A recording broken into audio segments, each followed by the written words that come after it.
Welcome in, y'all. I am the real Savell. Today we are going to be dabbling in the world of Dead by Daylight, the game that has survived 10 whole years as a live service. We're going to dive into the gameplay, the community, and exactly how it survived 10 years. But before we get into that, just remember to live one day at a time and don't worry about tomorrow. God will take care of your tomorrow. With that being said, let's dive on in and see why I think you should play Dead by Daylight.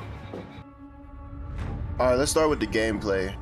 Dead by Daylight is a unique style game where it's 4 survivors versus 1 killer. This game truly brings you into a horror movie climax. You know when a killer is about to go on a rampage and he's about to start killing everyone? This is what that game truly makes it feels like. The goal of the game is you and 3 others try your hardest to escape the grasp of a killer like Ghostface, or even an original character like the nurse, or even everyone's favorite killer doll, Chucky. Your overall goal is to get 5 generators back online before the killer, well, kills you.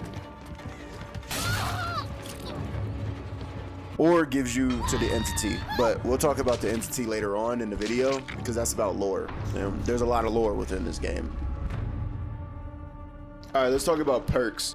Being fairly new and recently having fell in love with Dead by Daylight, I've only really scratched the surface on all of the perks within the game. I've heard things that there are game-breaking perks for the survivors. I've heard things that are game-breaking perks for the killers. We can get into the community aspect of it all, but just know there's a lot of build opportunity within this game. This game is survivor heavy in my opinion because they have a lot of items and perks to really just control the aspect of the game. Items vary from things like toolkits that can help repair generators faster, and some maps they can bring that can highlight all pallets and windows to escape from the killer, and the infamous flashlights that literally can blind the killer like you got flashbanged by God himself.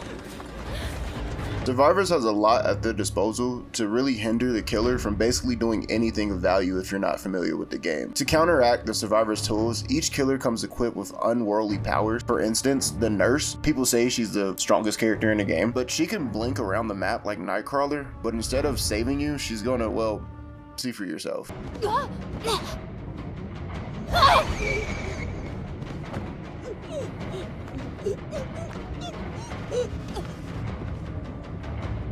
In my opinion, the devs really care about each killer because they're truly deep and in-depth with how their kits genuinely work. Some are simpler than the others, but each killer has had their care. Here are just a few eye-catching things the killer has to offer for you.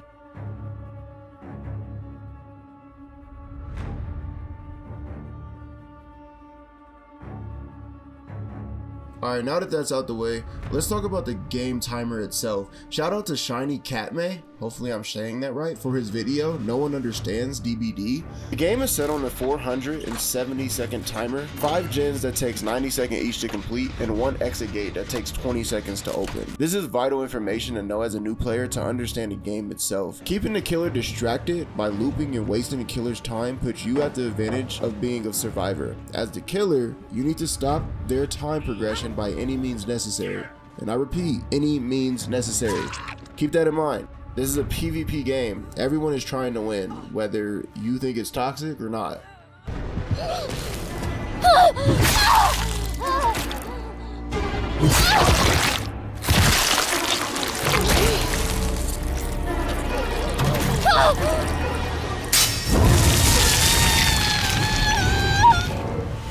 Okay, I mentioned the word toxic a lot so far. Now is really time to get to the nitty gritty about why I'm saying all of this. Let's talk about the community. What kills this community? I believe it's the back and forth between the killers and the survivor mains. But here's the thing. There is a divide between the roles within the game, as you'd expect when there's either someone who's going to kick the bucket or players edging the killer at the exit gate, taunting them. From my experience, the survivor mains are the problem children. Not saying killers can't be toxic, but I believe the toxicity first developed within the survivors. They wanted to nerf killers very early on. They wanted to make up community rules that killers can and can't do. It's really toxic on that side. I'm not saying either side is right. I'm just saying one side is bigger than the other. And hey, if you don't want to be a toxic viewer, how about you hit that subscribe button and like the video too? For me? No?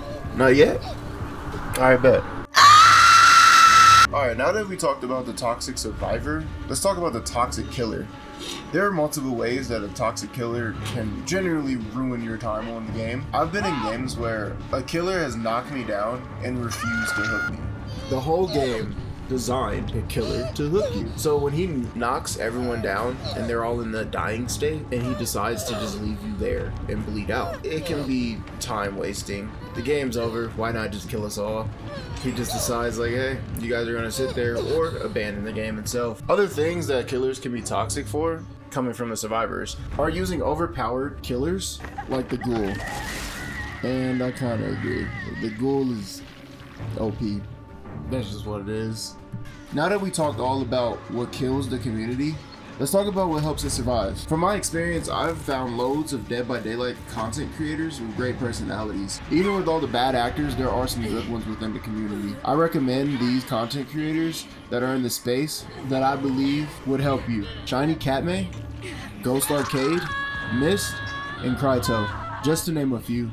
These golden apples range from tips to get better at the game and entertaining shorts, and also streams to hang out in. From what it seems to be riddled with toxicity, came out some truly great, in my opinion, personalities that keep this game flowing. Other than the creators, there are actual funny moments you can have with killers and survivors.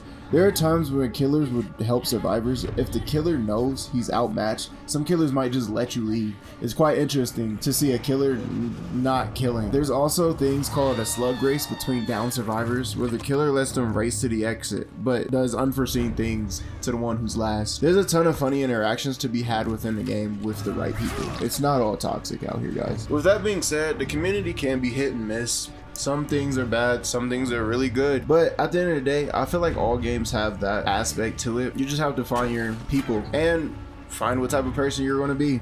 Either have fun or not. Now let's move on to how this game has survived for 10 whole years. One aspect of this game that I believe survived for 10 years are the killers that they've added in. Dead by Daylight has 42 monstrosities to pick from, all with different playstyles, voice actings, and great design. I'm positive you'll find most of them to fit your playstyle, with a ton more to come in the game in the near future. They seem to be dedicated to giving us, the gamer, worth the wait content that we will love. One of the ways that they've been able to support a 10-year live serving game that still is growing. This is the most recent chart of this video being recorded, that this game has been on a steady incline since the day it came out. Yeah, it has periodic drips here and there, but that's normal for a niche live service game of this type. This goes to show, if developers really care about their game, it will succeed. It has happened many times with certain games. Take No Man's Sky for example. That game had a very, very rough start, and now, in my opinion, is the best space exploration game out today. This game is genuinely fun. Ignoring all the Redditors online saying that this game is too toxic. Yes, you might run into toxic survivors or a killer who only has eyes for you, which is called tunneling, but the thrill and joy of getting chased or making a big brain killer play that can make a survivor think twice about their decisions can absolutely be truly enjoyable. There's been many times I'm working on a generator and a killer appears what seems to be out of nowhere, and I scream from excitement and true joy, and honestly a little fear as well.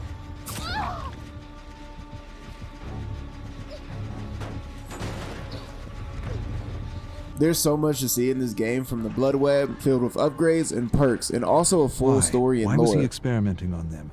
I'm a movie geek, so I love to read about lore, and I also like reading books that have a really good fleshed out world, background, and character history. So lore means a lot to me, so I'm not going to ruin the lore for you. There's so much here for each character in the game. Dead by Daylight world is extremely thought out and cared for by the writers. If you're a weeb like me for lore, there's hours of content to read about your favorite killer or survivor and the entity. Go read about the entity. But alright, that really wraps it up for me, explaining to you guys why I believe you should play Dead by Daylight. It has a bright future ahead of it. More killers are coming, more seasons are coming, more cosmetics are coming, and the game is, like I said, on a steady rise. So these are my reasons why you should play Dead by Daylight. If you've made it this far, thank you for watching. If you haven't already, please hit that like button and subscribe. I drop weekly videos on all gaming topics. If you like what you saw, thank you for joining, and always remember, God is with you.